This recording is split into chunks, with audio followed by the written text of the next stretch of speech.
Yo tengo una de estas charlas en YouTube, tal vez algunos de ustedes la han visto. Entonces voy a hacer una especie de cambio al final de esta charla, porque lo que yo les quiero explicar de partida es no solo por qué existe la fundación, sino cómo cambian las sociedades, cuál es la fuerza de cambio detrás de una sociedad, qué es lo que desarrolla, digamos, o lleva el desarrollo de un lado al otro, en una dirección o en otra dirección. ¿Por qué pasó esto en Chile, por ejemplo? Chile fue un país, hoy día es el país más rico de América Latina en términos de ingreso per cápita, esa es la realidad de las cosas, pero Chile fue en general durante toda su historia un país bien mediocre, un país del montón, ni siquiera en el promedio de América Latina, esa es la verdad. Durante prácticamente toda su vida independiente, Chile fue un país pobre, con súper alta inflación, con desnutrición infantil, con altas tasas de mortalidad, bajas expectativas de vida, o sea, un país ratón, esa es la verdad. Como decía Álvaro Bardón, un país basurita latinoamericano. Esa es la historia de Chile. Chile no siempre fue lo que es hoy, así como Argentina no siempre es lo que es hoy. Argentina fue un país desarrollado, que volvió al subdesarrollo, ¿no es cierto? Y eso es algo que nos puede pasar a nosotros también. Venezuela llegó a ser un referente en la década de los 70. Miren dónde están hoy. Entonces, lo primero que hay que entender es que ningún país tiene nada asegurado. O sea, no hay algo así como una ley de la historia que necesariamente te va a llevar al progreso. Eso no es así. Ni una sociedad, ni la vida de ustedes tampoco. El día de mañana salen en la esquina y los atropellan y cambió la vida para siempre. En los países no es tan abrupto, pero hay fuerzas que llevan a los países en una y otra dirección y esas fuerzas no son inevitables. Algo tienen en común estos personajes. ¿Quién los reconoce? ¿A todos los reconoces tú? Bueno, ese es más difícil de reconocer. Aquí tienen ustedes 6 pensadores de los más influyentes del siglo XX, lejos. Este es Milton Friedman, probablemente fue, junto con John Maynard Keynes, el economista más importante del siglo XX y más influyente, y junto con Friedrich Hayek. Friedman, Keynes y Hayek, o sea, Friedman y Hayek estaban más en la misma línea, obviamente, pero Keynes no podía pensar más distinto que Friedman y Hayek, o sea, eran totalmente opuestos en su idea. Después vamos a ver por qué. Este es Ludwig von Mises, el economista de la escuela austríaca más importante del siglo XX y uno de los más, según algunos, el más grande economista del siglo XX. Este es Max Weber, el padre de la sociología moderna. Muy respetado también por la izquierda, muy respetado. Y ese es Douglass North, premio Nobel de Economía, un personaje más actual de todos ellos, el único que vive todavía es Douglass North. ¿Por qué los puse?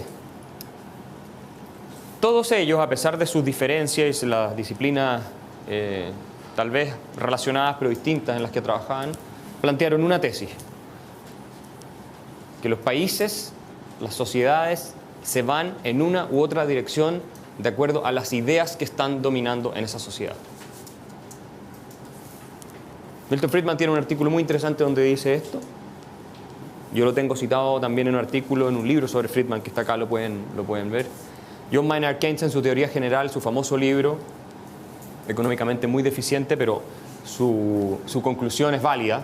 Y Hayek se declara expresamente de acuerdo con Keynes en eso. Mises tiene un capítulo entero en La acción humana, su obra maestra, ¿no es cierto?, sobre cómo las ideas de los intelectuales afectan el curso de la historia. Max Weber dice que el capitalismo surge de toda una estructura valórica que la religión protestante desarrolla, Inglaterra, Holanda, pero sobre todo en Estados Unidos. Son esas ideas, ese cambio de visión de mundo lo que lleva al capitalismo y la sociedad moderna, dice Max Weber. Y Douglass North, toda la teoría del desarrollo institucional de Douglass North es que hay determinadas ideas, valores y creencias que se desarrollan en las sociedades y que esas tienen un impacto en la forma en cómo las personas actúan y también en las instituciones, o sea, las reglas que las sociedades se dan. Y Douglass nos dice que el comunismo, por ejemplo, fue una religión, una especie de religión, que llevó a que los líderes que creían en esto, una vez que tomaron el gobierno en Rusia, en la Unión Soviética, implementaran cierto tipo de instituciones que condujeron a malos resultados económicos. ¿Ya? Eso es lo que le importa a North. Entonces, este es el gráfico que a mí me gusta siempre usar. Este es un libro que se publicó en Estados Unidos, en la Universidad de Stanford, hace poco tiempo atrás, no mucho tiempo. ¿Cómo funciona esto? ¿Y por qué es importante que estemos acá hoy y ustedes entiendan esto? Sean de izquierda o sean liberales. Ojalá sean liberales, pero si no me estoy pegando un tiro en el pie. Hay ideas acerca de lo bueno, de lo justo, de qué es una sociedad feliz o una sociedad con equidad, por ejemplo. Esas ideas las desarrollan y las ponen a dar vuelta a los intelectuales. Gente que piensa en estas cosas, que está dedicada a pensar y a escribir y a reflexionar en torno a estos temas. Y esas ideas ustedes las captan aun cuando no hayan leído directamente a estos intelectuales. Porque ustedes van a las universidades, bueno, ahí las captan de manera más directa, pero también las ven en las películas, en las teleseries, en los medios de comunicación, en las novelas. Ahí están consagradas estas ideas, estas visiones de mundo. Y van definiendo la forma en cómo ustedes ven el mundo, aunque ustedes no estén conscientes de eso. ¿O ustedes creen que las ideas que tienen ustedes sobre justicia, lo que es bueno, lo que es malo, son todas que se les ocurrieron solo a ustedes? No es así. No funciona así. Prácticamente nadie tiene ideas originales propias en el mundo. Prácticamente nadie. De repente, y sí es que tal vez algunos de los grandes intelectuales de la historia han tenido ideas originales, pero la mayoría de los grandes intelectuales lo que han hecho es elaborar sobre ideas que ya había también. ¿No es cierto? Bueno, entonces cuando esas ideas predominan, tú tienes instituciones. Si nos convencemos de que lo correcto es un país sin desigualdad, tú vas a tener instituciones que redistribuyan la riqueza de manera importante, ¿sí o no? Si la población llega a esa conclusión y ejerce esa presión sobre la clase política, y la clase política también llega a esa conclusión, de que en realidad, ¿sabes qué? Un sistema con mucha libertad económica es un sistema injusto porque produce desigualdades, y eso es intolerable. Bueno, ¿qué va a pasar? Se van a cambiar las instituciones, es evidente. Y vas a tener impuestos mucho más altos, vas a tener regulaciones mucho más estrictas, la libertad en eso va a ser reducida. No estoy diciendo que esté bien o mal todavía esto, pero es como funciona, ¿no es cierto? Ahora, después de que tú tienes cambios institucionales, le duplicaste el impuesto a las empresas, por poner un ejemplo, o puede ser cualquier otro, ¿cierto? Hay casos radicales, el de Venezuela es el más radical de cómo se cambia todo un sistema y se pone otro absolutamente contrario a lo que había. No sé si absolutamente contrario, pero en buena medida contrario. Y eso genera incentivos. Tú, si eres inversionista, a ti no te da lo mismo que el impuesto a las empresas sea un 17% o un 35%, ¿verdad? ¿O a ustedes les daría lo mismo si tuvieran plata a la hora de decidir dónde van a poner la plata? No. Entonces, de las ideas que habían, se generaron ciertas instituciones y ustedes, inversionistas que nunca han leído un libro en su vida y que probablemente no tienen idea cómo se llaman todos los, o algunos de los intelectuales que están detrás de difundir estas ideas, dicen, no meto mi plata en ese país. O no sigo invirtiendo, me la llevo para otro lado. ¿Por qué? Porque te generaron incentivos. La institución, la ley, te generó un determinado incentivo. Y tu conducta va a ir en otra dirección. Entonces, ¿qué vas a hacer? Te vas a ir a Perú con tu plata. O te vas a ir, no sé, a los mercados emergentes, anda a saber. Y los incentivos llevan a esos resultados. ¿Qué va a pasar? Cae la inversión, ¿verdad? Estoy hablando ahora desde un punto de vista económico, después vamos a entrar en la parte más filosófica. Cae la inversión. Como no hay más inversión, porque el capital se está yendo del país, no hay creación de empleo, aumenta el desempleo. Como aumenta el desempleo, la gente tiene menos oportunidades. Como tiene menos oportunidades, la desigualdad respecto de los que están arriba aumenta. Así ven ustedes cómo un grupo de ideas que intentó corregir un problema, o que se asumía que era un problema, que era la desigualdad, terminó llevando resultados que aumentaron la desigualdad. Y de hecho hay un paper muy interesante sobre eso que escribieron varios profesores de MIT y Harvard, en que les prueban a ustedes, el año pasado, antepasado lo sacaron, que la redistribución a través del Estado no hay evidencia de que corrija desigualdades. Incluso en muchos casos aumenta la desigualdad. Eso es empírico, esto no es una posición normativa. Y son profesores, algunos bastante progresistas, o sea, algunos bastante con sensibilidad más de izquierda. Ni siquiera son libertarios. Entonces, por eso es tan importante el tema de las ideas. Esto es el kit del asunto. Este es Milton Friedman y Rose Friedman, su señora, que dicen que era más brillante que él. A mí me lo ha dicho gente que los conoció y convivió con ellos. Que la única que podía ganarle una discusión era ella. A todos los demás Friedman los pulverizaba, pero con ella nunca pudo.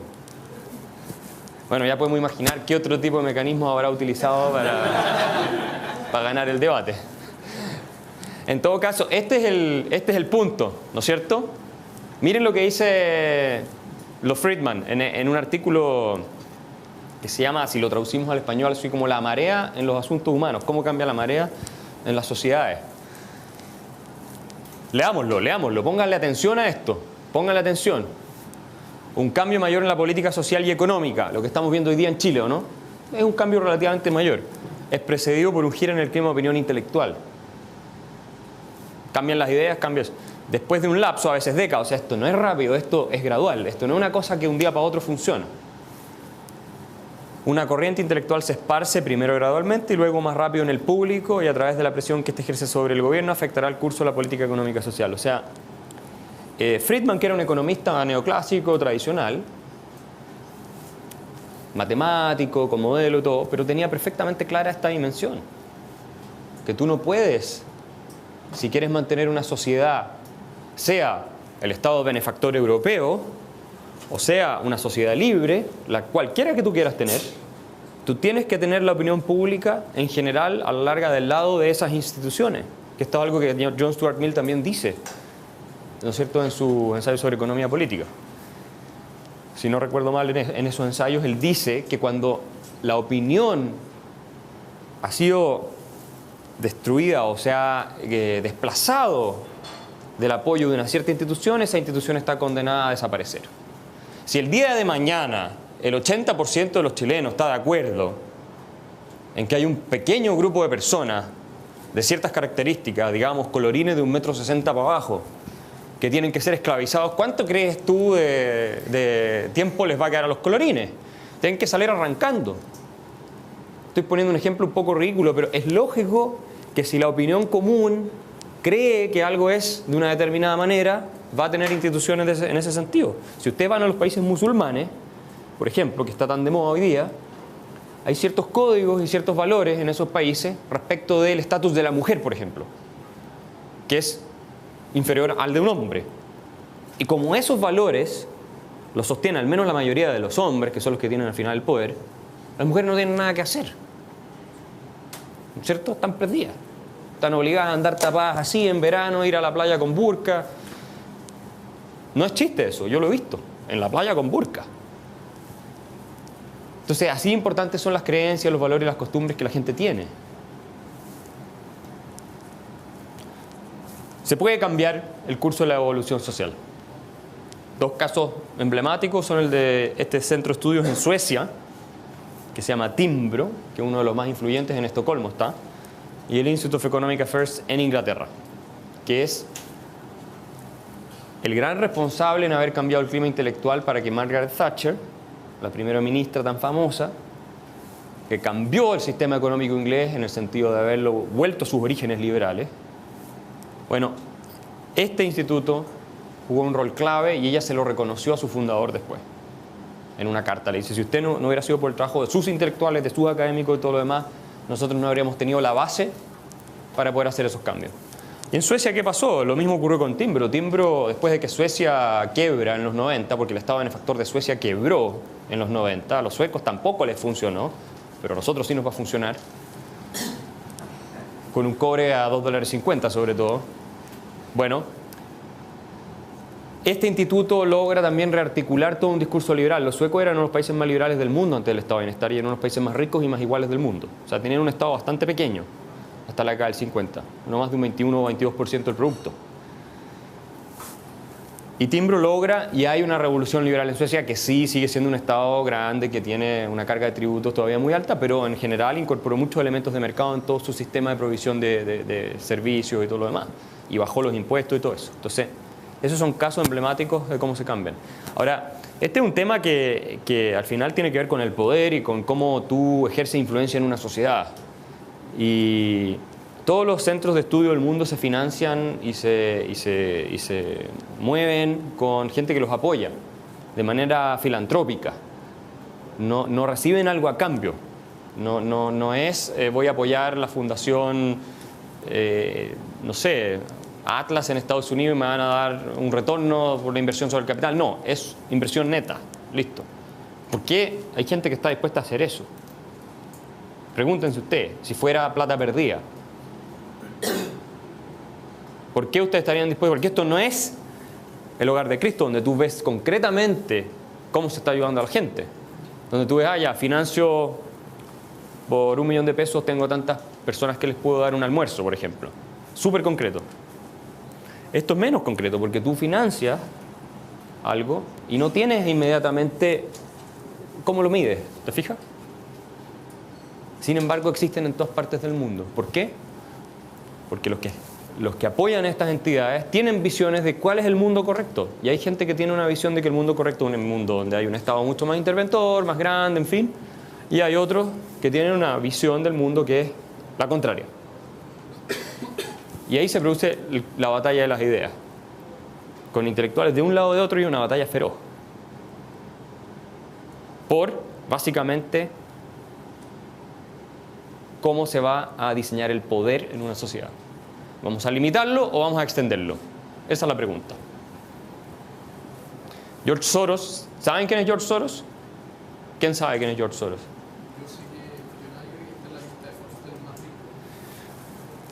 George Soros debe ser este es un tipo que partió de cero, emigró de Hungría, era un judío, emigró de Hungría, se fue a Inglaterra, estudió en la London School of Economics, conoció las ideas de Hayek, estudió con Karl Popper, en fin, y hoy día uno de los hombres más ricos del mundo, debe estar dentro de los 10 más ricos del mundo, si no dentro de los 15 más ricos del mundo, y probablemente el más influyente empresario de todo el mundo.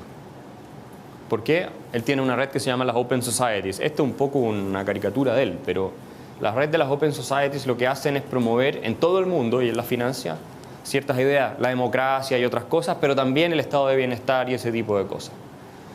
Y tiene una influencia gigantesca. Se dice que incluso hay gobiernos que han llegado a caer por la influencia de él, en Europa del Este y otras partes. Imagínense. Bueno, este es un tema de lo que está pasando hoy día en Chile. Cualquiera que de alguna forma estudiaba lo que se estaba discutiendo ya hace tiempo, era obvio que había un proyecto intelectual que buscaba terminar con el sistema libertario, que no es libertario, pero un sistema de Estado subsidiario, si ustedes quieren. Eso lo decía un informe del año 2000 de Mideplan, que cuando salió Ricardo Lagos elegido, bueno, dijeron, ¿para dónde tiene que ir el gobierno de aquí en adelante? La concertación tiene que ir a terminar el sistema económico neoliberal. Eso era lo que ellos decían. Como nadie leyó el informe en la derecha, porque esa es la verdad de las cosas, de repente se encontraron que quedó una bofetada detrás de la otra y no entendían nada de lo que estaba pasando. Ahora recién están empezando a entender un poco que el tema de las ideas es importante y no solo el tema de los intereses económicos, ¿no es cierto? Sobre todo después de lo de Penta. O sea, la presidenta Michelle Bachelet, en un libro que se llama Aportes de la centroizquierda, Ideas para Chile, se llama Ideas para Chile, Aportes de la centroizquierda, donde están todos los intelectuales de centroizquierda, que se publicó el año 2010, un prólogo de la actual presidenta Bachelet. La presidenta dice, ganamos la batalla de las ideas. Esto lo hice el año 2010. Nosotros ganamos la batalla de las ideas. Nuestras ideas son hoy día predominantes. Dice, la noción de un Estado que activamente promueve el desarrollo según la protección social no está cuestionada incluso por aquellos que ayer criticaban esa acción del Estado. Porque el gobierno de Piñera en realidad fue eso lo que hizo en Chile. Fue un gobierno de centroizquierda. Esa es la verdad de las cosas si tú lo mides con la vara liberal. No estoy diciendo que esté mal que haya sido centro, yo creo que está mal, pero hay gente que puede pensar que está bien que haya sido centroizquierda. Pero la verdad de las cosas es que eso fue. Y la presidenta Bachelet lo entendió y dijo, están gobernando ellos como que gobernamos nosotros, es la misma cosa. Nosotros les ganamos al final la batalla a ellos. ¿no es cierto? Y fue ese gobierno el que subió el impuesto a las empresas, el gobierno que hizo el tema del postnatal de 6 meses y un montón de cosas más que ustedes conocen. Porque ya las ideas estaban perdidas, ya estaba perdido. Esa es la verdad, cuando Piñera asumió. Y Piñera tampoco es una persona que va a ir a defender los principios, no. No, la verdad de las cosas es que no es así. Vamos a ver qué dice la encuesta y según eso, ¿no es cierto? Los políticos en general son así, no les queda otra, porque su incentivo es el poder, nada más. Son muy pocos los que tienen ciertos principios. Bueno, y Jovino Novoa obviamente critica en su libro ese, ¿no es cierto?, el tema de lo que fue el gobierno de la centro-derecha, donde dice que en realidad lo que hubo fue otra cosa, más bien de izquierda. Yo creo que tiene razón, no comparto mayores cosas con él, pero yo creo que en eso él tiene un punto que es efectivo.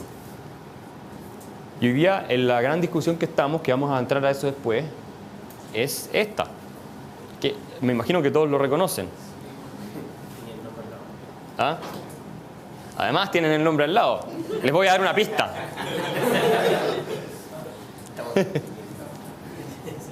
Estamos hasta el Piketty.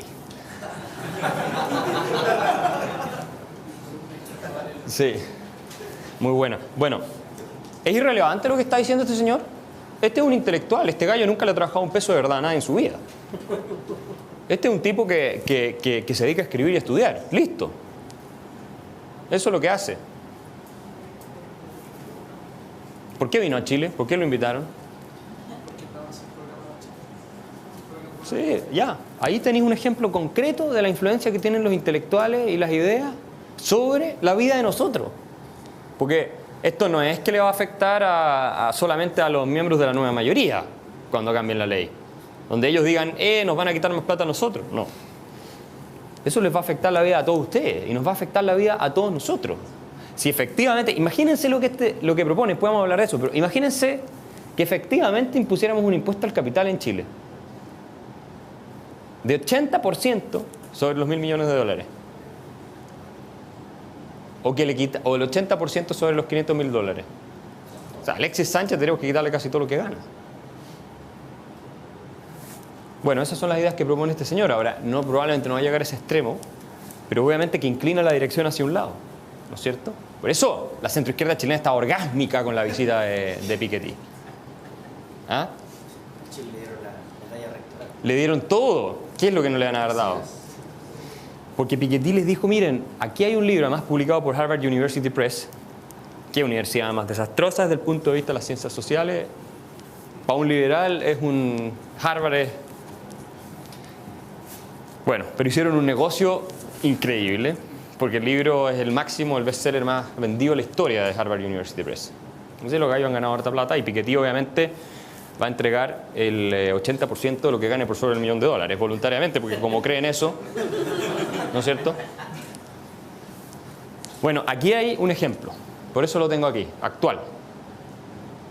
Entonces hay que agarrar a Piketty y refutarlo. No se puede dejar que el tipo siga. Los que creen en la sociedad libre tienen que hacer esa pega. Los que están de acuerdo con él, al revés, tienen que tratar de darle piso a Piketty para que las ideas de él sean las que inspiren las reformas legales de política económica y tributaria. Obvio, tienen que darle piso. ¿Me entienden la lógica? Pero es él el que está como intelectual ahora. Entonces, ¿qué pasa? De toda esta teoría igualitarista surgen también movimientos populares. En Estados Unidos el tema de la desigualdad no es tema, nunca ha sido tema. La verdad es que las encuestas a Obama le muestran que la gente no se compra el argumento igualitario en Estados Unidos. Si tú haces campaña política en Estados Unidos con que tú vas a igualar a la gente, quitándole a los que tienen más y toda la cuestión, pierdes. Los gringos no se compran eso. No lo creen. Pero es un tema cultural que está muy arraigado en Estados Unidos desde siempre, desde su independencia y antes. ¿No es cierto? El americano en general cree en la responsabilidad individual y si tú lograste algo y eres rico, te admira y quiere ver cómo lo podéis hacer para tú también seguir el sueño americano, pero no cree que él va a estar mejor, que él va a caminar mejor, ¿no es cierto?, por quebrarle la pierna al vecino. Eso es algo que el gringo no cree. Pero hay una nueva tendencia que también se ha ido metiendo y es esta. el 1% más rico que hay que quitarle, cobrarle impuestos. ¿Qué es lo que dice Piketty básicamente? Lo que Piketty lo hace más amplio, ¿cierto? Y esas son ideas, son consecuencias de ideas. Entonces, la historia de esto, yo fui en Alemania, yo viví varios años allá, volví hace poco, a la casa de Karl Marx, que nació en una ciudad que se llama Trier, en Alemania, que hoy día es un museo. Y tú vas por el museo, bueno, y ves todo el tema, pero después al bajar hay un shop, como están todos los museos, un negocio donde te venden cosas, y estaba este póster. Yo lo encontré genial, porque resume la esencia de toda la charla y de lo que nosotros estamos tratando de hacer en la fundación. Y en lo que consiste el mensaje que tantos intelectuales han tratado de transmitir. Pero este artista lo logró sintetizar con esta caricatura y con este slogan, "Sorry guys, it was just an idea". Es como, sí, es que eso es el efecto de las ideas. O Marx no tuvo ni una influencia. Marx fue un tipo que nunca trabajó en su vida. A diferencia de... menos que Piketty incluso. En lo privado, quiero decir. No, nunca trabajó. Vivía del apoyo de su amigo Engels, vivía de la plata que le pasaba al papá, vivía de créditos, nunca trabajó en algo productivo. Pero se dedicó a escribir y a estudiar. Eso fue todo lo que hizo. Un ratón de biblioteca, así decía él. Soy un ratón de biblioteca. Entonces, los ratones de biblioteca tienen impacto.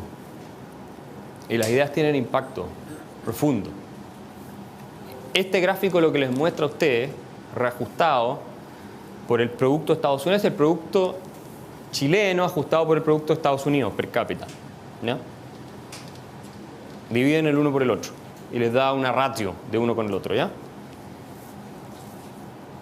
Fíjense ustedes una cosa, Chile, si bien es cierto en términos absolutos, siempre fue un país muy pobre, pero en términos relativos, la economía liberal, hasta principios del siglo XX, básicamente, Chile era un país en que el Estado prácticamente no se metía en temas económicos. Era más liberal que muchos países europeos, de hecho. Y tú ves que el ingreso per cápita de los chilenos empieza a ir acercándose al de los norteamericanos, empieza a converge en ese periodo. Y lo que pasa después es que las ideas keynesianas, estatistas, socialistas, colectivistas de la derecha y de la izquierda y la CEPAL, ¿no es cierto?, con la teoría del desarrollo hacia adentro, todas esas cosas. Esto es lo que se llama el sistema de sustitución de importaciones que tuvimos aquí y en otras partes de América Latina. Entonces ahí Estados Unidos se despega para arriba y nosotros nos vamos para abajo. Y la verdad es que ese periodo de la historia de Chile, de la década del 20 hasta la del 75, fue, desde el punto de vista económico, una catástrofe. Según todos los indicadores que ustedes puedan encontrar. Y esto lo reconoce gente izquierda, ¿eh? Tú leas a Ricardo French Davis y te lo dice. O sea, no hay en esto una discusión muy grande en términos académicos. Sí discuten algunos números, pero en general nadie dice que el sistema estaba bien. Y luego, bueno, viene la economía social de mercado, le pusieron aquí los autores del gráfico, que es la que tenemos hoy, y ven ustedes que el ingreso empieza a converger con el de Estados Unidos nuevamente. Ese es el impacto institucional que tienen las ideas. Este es un libro que a mi juicio es extraordinario, porque lo que les muestra a ustedes como un país que puede estar en la cima del mundo, puede ser totalmente destruido y terminar en el colapso de la catástrofe más grande. No es que los latinoamericanos solamente, porque claro, los venezolanos son caribeños, entonces, no, hay mucho sol, no van a llegar nunca lejos. Claro, porque se echan a la playa, les cae un coco y pueden comer. Esas típicas teorías que uno escucha, ¿no es cierto? Y tienen una música así y andan bailando todo el día, entonces no pueden ser serios. No. Alemania, este es un libro que lo retrata súper bien, de un inglés. Que eso es lo interesante, un alemán jamás escribiría un libro así hoy en día, por razones muy obvias. Era el país del mundo más avanzado a principios del siglo XX, en muchos sentidos. Tenía más premios Nobel que Inglaterra y Estados Unidos juntos.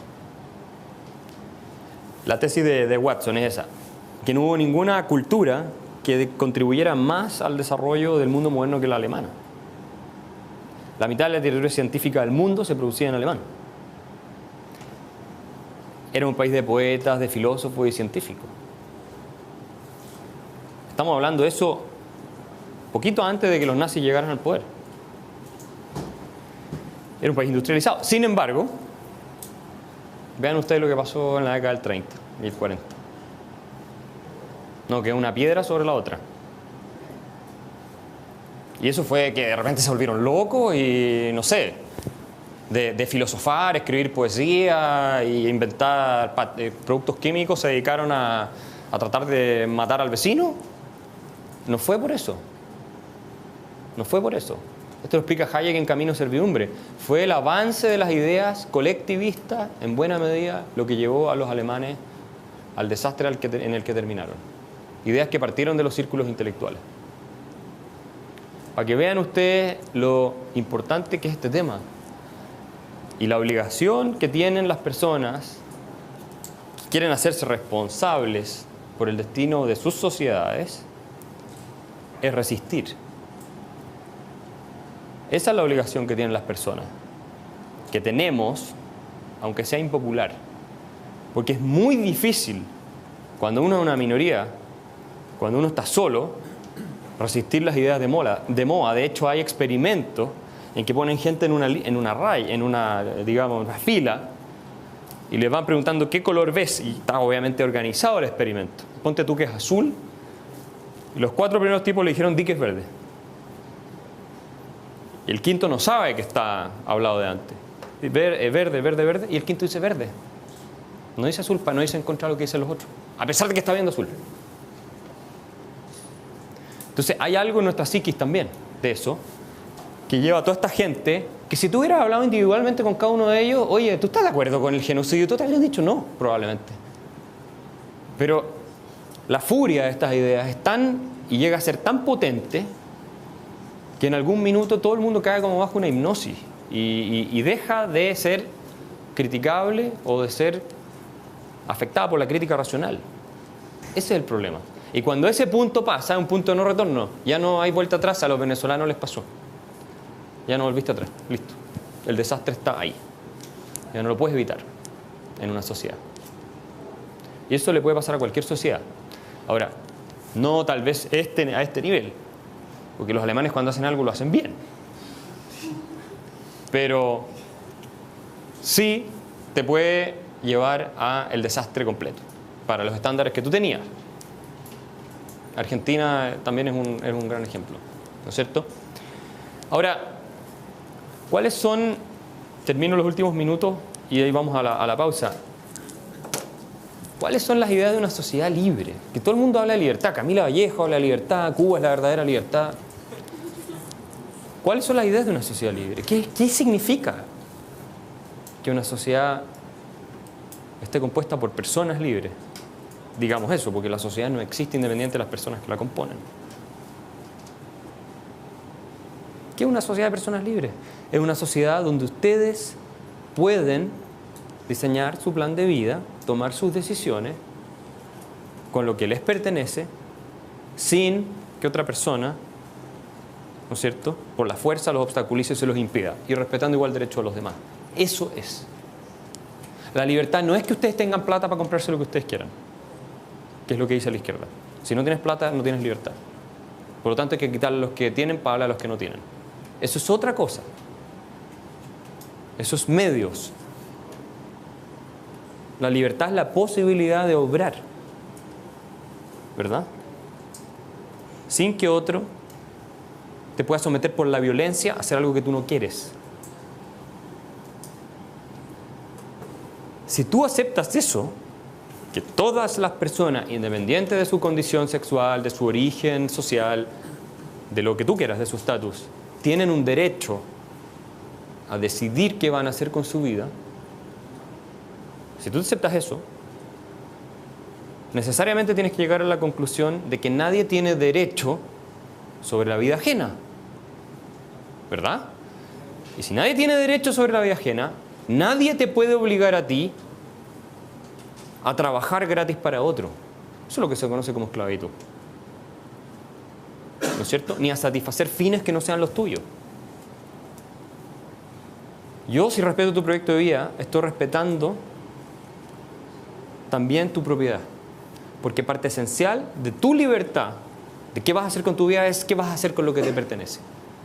Yo no te puedo prohibir hablar, sí, de acuerdo, pero tampoco te puedo prohibir cómo vas a gastar tu dinero. Te lo puedo quitar para satisfacer fines de otro, desde el punto de vista moral.